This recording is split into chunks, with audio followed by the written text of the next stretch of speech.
আজ এনভিডিয়া মানেই AI, GPU, ভবিষ্যতের প্রযুক্তি। কিন্তু এই কোম্পানির পিছনের মানুষটা একসময় নিজের জীবন নিয়েই অনিশ্চিত ছিল। শৈশব স্বপ্ন নয়, বাঁচাই ছিল চ্যালেঞ্জ। জেনসেন হোয়াং জন্মেছিলেন তাইওয়ানে। ছোট বয়সেই তার বাবা মা তাকে পাঠিয়ে দেন আমেরিকায়, ভালো ভবিষ্যতের আশায়। কিন্তু বাস্তবতা ছিল ভয়ঙ্কর। যেই স্কুলে তাকে ভর্তি করা হয় সেটা ছিল একটি সংশোধনাগারের মতো বোর্ডিং স্কুল। সেখানে মারধর হতো, কঠিন শ্রম করানো হতো, মানসিকভাবে অপমান করা হতো। ছোট বয়সে, একা, ভিন দেশে সে প্রতিদিন ভাবত, আমি কি এখানে টিকতে পারবো? জীবনের শুরুটা নিচ থেকে। পরে সাধারণ স্কুলে আসার পর সে নিজের খরচ চালাতে কাজ করত, টয়লেট পরিষ্কার, ডিশওয়াশার, রেস্টুরেন্টে কাজ। বন্ধুরা যখন পড়াশোনায় ফোকাস করছে, সে তখন কাজ আর পড়া একসাথে সামলাচ্ছে।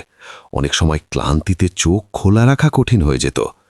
কোম্পানি শুরুর পরও ব্যর্থতা।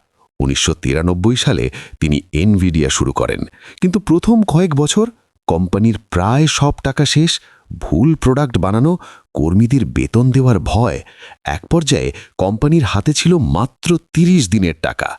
বোর্ড তাকে বলেছিল, কোম্পানি বন্ধ করে দাও। সেদিন জেনসেন বলেছিলেন, আরেকটা সুযোগ দিন, এই শেষ। একটা সিদ্ধান্ত ইতিহাস বদলে দিল।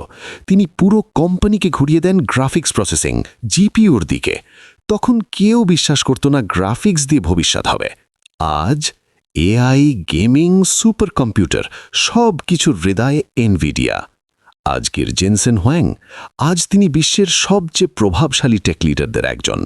কিন্তু তিনি আজও বলেন, আমি সফল হইনি প্রতিভার কারণে, আমি টিকে ছিলাম কষ্ট সহ্য করার ক্ষমতার কারণে। আপনার জন্য এই গল্পের মানে?